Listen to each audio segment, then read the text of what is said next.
بسم الله الرحمن الرحيم الحمد لله والصلاة والسلام على رسول الله وعلى آله وأصحابه أجمعين أما بعد ناظرین کرام السلام علیکم ورحمۃ اللہ وبرکاتہ۔ ماہ صبر کے عنوان سے اس پروگرام کے ہمراہ ہم آپ کی خدمت میں حاضر ہیں۔ رحمتوں اور برکتوں سے بھرپور یہ ماہ رمضان اور اس ماہ مبارک کے دوران انجام دی جانے والی عبادات میں سر فہرست اور اہم ترین عبادت ہے روزہ، اور یہ روزہ انسان کو صبر کیا سبق سکھاتا ہے۔ اور حقیقت یہ ہے کہ کسی بھی انسان کے لیے دنیا و آخرت میں ہر قسم کی صلاح و فلاح اور ہر قسم کی خیر و خوبی سے ہمکنار ہونے کے لیے جو چیز انتہائی اہم ترین ہے اس چیز کا نام ہے صبر۔ رسول اللہ صلی اللہ علیہ وسلم نے ارشاد فرمایا: لا يزال البلاء بالمؤمن او المؤمنة في جسده وفي ماله وفي ولده حتى يلقى الله عز وجل وما عليه من خطيئة۔ کوئی مؤمن مرد ہو یا مؤمن عورت ہو، اللہ کی طرف سے اس کے لیے ہمیشہ آزمائشوں کے سلسلے جاری ہی رہا کرتے ہیں، یا تو کوئی جسمانی آزمائش ہے، یا کوئی مالی آزمائش ہے، یا اس کے بچوں کے بارے میں کوئی آزمائش ہوگی، یہاں تک کہ وہ اپنے اللہ سے جا ملتا ہے اس حالت میں کہ اس کا کوئی بھی گناہ باقی نہیں بچا ہوتا۔ یعنی اس حدیث مبارک میں رسول اللہ صلی اللہ علیہ وسلم کی طرف سے یہ بات بتانا مقصود ہے کہ مومن اگر آزمائش کا شکار بن جاتا ہے زندگی کے کسی مرحلے پر، پھر وہ اللہ کی رضا کی خاطر صبر سے کام لیتا ہے آزمائش کے موقع پر، تو یہ چیز اس کے لیے گناہوں سے معافی اور مغفرت کا سبب بن جایا کرتی ہے۔ صبر، اس سے صبر کی اہمیت و فضیلت واضح ہوتی ہے، اور روزہ بھی صبر کا سبق سکھاتا ہے۔ ناظرین کرام، اس سے قبل یہ تذکرہ کیا گیا کہ یہ ماہ رمضان المبارک، یہ ابتدا سے انتہا تک یہ تمام مہینہ یہ مبارک ترین مہینہ ہے کہ اس مہینے کی یہ راتیں اور یہ مبارک لمحات، اس مہینے کے یہ مبارک دن اور یہ مبارک راتیں، ہر لمحہ اپنی جگہ یقیناً انتہائی اہم ہے اور بہت ہی قیمتی ہے۔ بالخصوص اس ماہ مبارک کا جو آخری عشرہ ہے اس کی فضیلت اور اس کی اہمیت مزید بڑھی ہوئی۔ اور پھر یہ کہ آخری عشرے میں ایک رات کہ جس کا نام ہے لیلۃ القدر، یہ لیلۃ القدر کہ جس کی بڑی فضیلت ہے، یہ بھی ماہ رمضان کے آخری عشرے میں ہی ہے۔ فرمایا قرآن کریم میں: اِنَّا أَنزَلْنَاهُ فِي لَيْلَةِ الْقَدْرِ وَمَا أَدْرَاكَ مَا لَيْلَةُ الْقَدْرِ لَيْلَةُ الْقَدْرِ خَيْرٌ مِّنْ أَلْفِ شَهْرٍ۔ یقیناً ہم نے اس قرآن کو نازل کیا ہے لیلۃ القدر میں، اور تم کیا جانو کہ یہ لیلۃ القدر یہ کیا چیز ہے؟ لیلۃ القدر تو 1000 مہینوں سے بہتر ہے۔ یعنی اگر کوئی انسان 1000 مہینوں تک مسلسل اللہ کی عبادت میں مشغول رہے، یہ 1000 مہینے جو کہ تقریباً 83 سال کے برابر بنتے ہیں، تو اگر کوئی شخص 83 سال مسلسل اللہ کی عبادت میں مشغول رہے، شب و روز رات دن، اس کے لیے جو اجر و ثواب ہوگا تو اس سے بڑھ کر اجر و ثواب ہے اس شخص کے لیے کہ جو اس رات میں یعنی لیلۃ القدر میں اللہ کی عبادت کا اہتمام کر لے۔ تو یقیناً اللہ کی طرف سے یہ اس آخری امت کے لیے، آخری نبی یعنی رسول اللہ صلی اللہ علیہ وسلم کی یہ امت، اور ہمیں اس موقع پر یہ بات بھی معلوم ہونی چاہیے کہ گزشتہ امتوں میں لوگوں کی عمریں بہت طویل ہوا کرتی تھیں، کہ کسی کی عمر ہے 500 سال اور کسی کی عمر ہے 1000 سال یا اس سے بھی زیادہ۔ الغرض لوگوں کی زندگیاں، لوگوں کی عمریں بہت طویل ہوا کرتی تھیں، جبکہ یہ آخری امت، یہ آخری زمانہ، قیامت سے پہلے کا جو آخری زمانہ ہے۔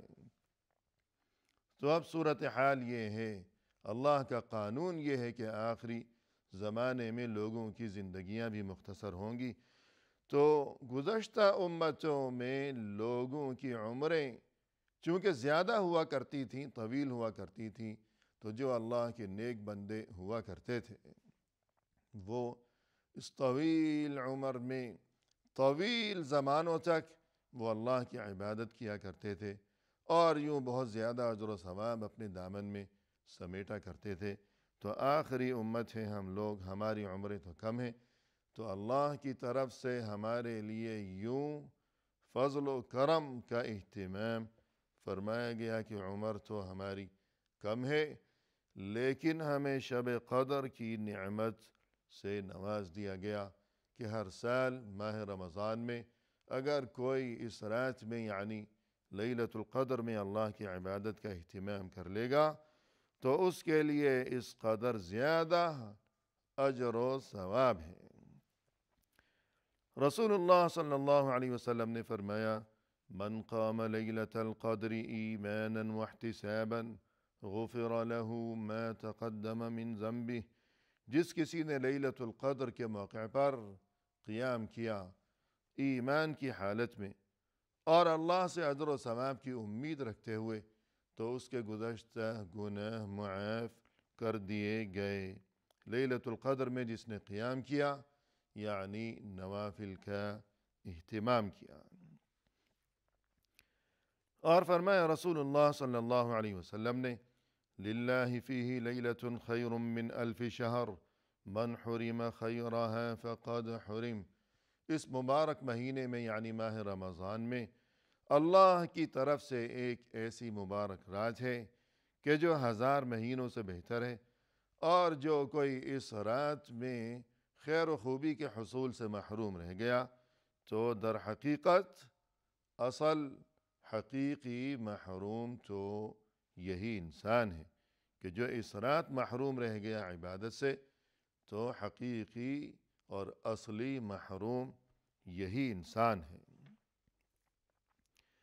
عن عائشة رضی اللہ عنها قالت قلت یا رسول اللہ أرأيت إن علمت أي ليلة ليلة القدر ما أقول فيها، ام المؤمنین حضرت عائشہ صدیقہ رضی اللہ عنہا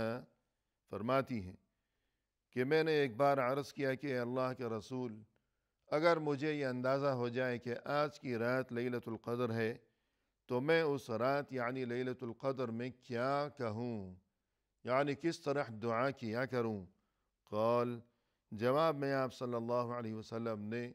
یوں ارشاد فرمایا، قولی، یوں کہا کرو، اللہم انک عفو کریم تحب العفو فاعف عنی، یا اللہ، یقیناً تو تو بہت زیادہ معاف فرمانے والا ہے،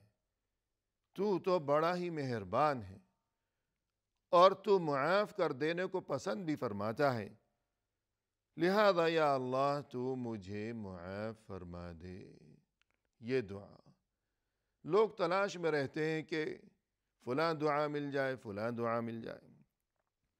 حالانکہ یہ بات مسلمان کو معلوم ہونی چاہیے کہ مسلمان کے لیے کیا ہے اول و آخر، اللہ اور اس کا رسول صلی اللہ علیہ وسلم۔ مسلمان کی اصل دولت اور اصل متاع، مسلمان کی اصل پونجی یہی ہے، اللہ اور اس کا رسول، قال اللہ وقال الرسول صلی اللہ علیہ وسلم۔ تو جب خود رسول اللہ صلی اللہ علیہ وسلم کی طرف سے امت کو، ہمیں اپنی امت کو، اور یہ کہ ہم سبھی کو، تمام مسلمانوں کو اس دعا کی تعلیم دے دی گئی کہ لیلۃ القدر کے موقع پر یوں کہا کرو، یوں دعا مانگا کرو، اللہم انک عفو کریم تحب العفو فاعف عنی۔ تو پھر اسی دعا کا اہتمام اور خوب پابندی کی جانی چاہیے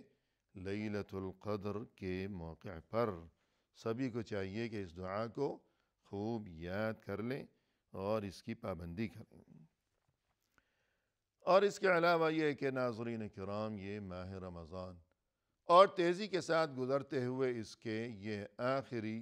ایام، آخری لمحات، تو اس موقع پر ایک مسلمان کو یہ بات سوچنا ضروری ہے۔ ہم سبھی کو اس موقع پر اپنے گریبان میں جھانکنا چاہیے اور یہ کہ اپنی صورتحال کو، اپنی کیفیت کو ٹٹولنا چاہیے کہ ہم نے اس موقع پر کیا پایا ہے اور کیا کھویا ہے۔ کہ جس طرح انسان کوئی بھی تعلیمی یا تربیتی کورس کیا کرتا ہے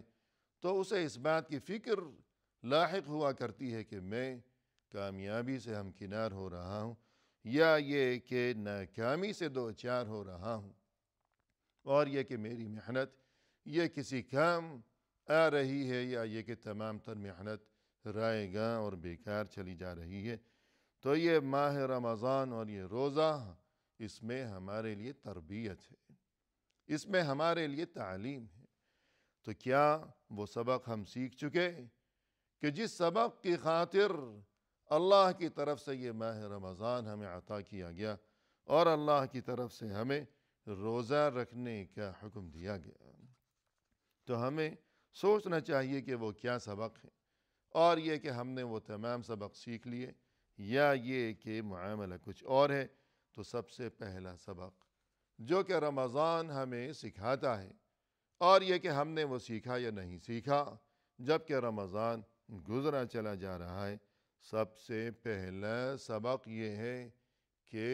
دل میں یہ جذبہ خوب جاگزیں ہو جائے، خوب راسخ و مضبوط ہو جائے ہمیشہ کے لیے کہ مجھے ہر جگہ، ہر لمحہ، ہر موقع پر مجھے کوئی اور دیکھے یا نہ دیکھے، مگر یہ کہ اللہ مجھے دیکھ رہا ہے۔ یا ایہا الذین آمنوا کتب علیکم الصیام کما کتب علی الذین من قبلکم لعلکم تتقون۔ اے ایمان والو، تم پر روزے فرض کیے گئے ہیں کہ جس طرح ان لوگوں پر بھی روزے فرض قرار دیے گئے تھے کہ جو تم سے پہلے گزر چکے ہیں۔ کیوں روزے فرض کیے گئے ہیں تم پر اور تم سے پہلے جو گزر چکے ان پر بھی؟ لعلکم تتقون، تاکہ تم میں تقوی پیدا ہو سکے، پرہیزگاری اور یہ جذبہ کہ اللہ مجھے دیکھ رہا ہے۔ فرمایا قرآن کریم میں ان اللہ کان علیکم رقیبا، یقیناً اللہ تو تمہاری نگرانی کر رہا ہے۔ اور فرمایا قرآن کریم میں یعلم خائنۃ الاعین وما تخفی الصدور، اللہ تو آنکھوں کی خیانت کو بھی جانتا ہے، یعنی انسان نے اپنی آنکھوں سے کس جانب دیکھا ہے کہ شاید قریب بیٹھے ہوئے کسی انسان کو بھی اس بات کی خبر نہ ہو سکی ہو کہ برابر میں بیٹھے ہوئے شخص کو بھی پتہ نہیں چلا کہ کس نے کدھر دیکھا ہے، نہ سر گھمایا ہے، نہ ادھر ادھر اس نے اپنی گردن گھمائی ہے، صرف آنکھ گھما کر اس نے کہاں دیکھا ہے، حلال کی جانب یا حرام کی جانب اس نے دیکھا ہے۔ اللہ سے یہ بات بھی پوشیدہ رہنے والی نہیں ہے، اور اس سے بھی بڑھ کر یہ کہ وَمَا تُخْفِي الصُّدُورُ، جو کچھ تم نے اپنے دلوں میں چھپا رکھا ہے اللہ تو اسے بھی جانتا ہے۔ اللہ تمہارے دلوں کی اور یہ کہ دلوں میں چھپے ہوئے خیالات کی بھی نگرانی کرتا ہے۔ اللہ سے کچھ بھی مخفی نہیں ہے، پوشیدہ نہیں ہے، اور یہی سبق سکھاتا ہے ماہ رمضان اور یہ کہ رمضان کا روزہ۔ فرمایا رسول اللہ صلی اللہ علیہ وسلم نے کہ اللہ عز و جل نے یوں ارشاد فرمایا ہے کل عمل ابن آدم يضاعف الحسنة بعشر أمثالها إلى 700 ضعف۔ ابن آدم جب بھی کوئی اچھا کام انجام دیا کرتا ہے تو اس کے اجر و ثواب کو 10 گنا بڑھا دیا جاتا ہے، 700 گنا تک۔ یعنی اگر مسلمان کوئی اچھا کام انجام دیتا ہے تو اللہ کی طرف سے اس کے لیے عنایتوں کے یہ سلسلے ہیں کہ کم از کم 10 نیکیوں کا ثواب لکھا جاتا ہے، اور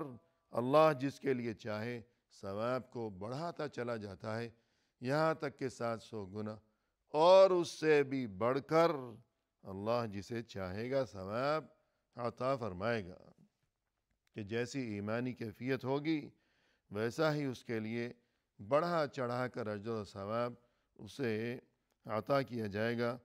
اس کے بعد فرمایا کہ قال اللہ تعالی الا الصوم، اللہ نے یہ ارشاد فرمایا ہے کہ ہاں مگر روزہ، یعنی ایک نیکی کا ثواب 10 گنا یا اس سے زیادہ، یا 700 گنا یا اس سے بھی زیادہ۔ یہ تمام باتیں تو پیچھے رہ گئیں کہ روزے کا جو معاملہ ہے، روزے کی تو شان ہی نرالی ہے، یہ حدود و قیود سے بالاتر ہے روزے کا جو اجر و ثواب ہے، کہ روزے کی شان تو بڑی نرالی ہے۔ کیوں روزے کی شان نرالی ہے؟ اس لیے کہ یہ روزہ تو راز ہے، روزہ تو راز ہے، روزے دار اور اس کے رب کے درمیان، کہ اللہ کے سوا اور روزے دار کے سوا اور کسی کو خبر ہی نہیں کہ کس کا روزہ ہے اور کس کا روزہ نہیں ہے۔ تو فرمایا کہ الا الصوم فإنہ لی وأنا اجزی بہ، کہ روزے دار جو روزہ رکھتا ہے تو روزہ تو صرف میرے لیے ہی ہے اور میرے ہی ذمے ہے اس کا بدلہ۔ یدع طعامہ وشہوتہ من اجلی، کہ روزے دار اپنا کھانا پینا اور اپنی نفسانی خواہشات کو چھوڑے بیٹھا رہتا ہے دن بھر صرف میری خاطر۔ تو یوں رمضان کا اور روزے کا سب سے پہلا اور سب سے بنیادی اور سب سے اہم ترین سبق یہ ہے کہ تقوی، پرہیزگاری، یہ عقیدہ، یہ ایمان اور یہ تصور کہ اللہ مجھے دیکھ رہا ہے، رمضان گزرے چلا جا رہا ہے، ہم نے یہ سبق سیکھ لیا یا یہ کہ ہم محروم رہ گئے۔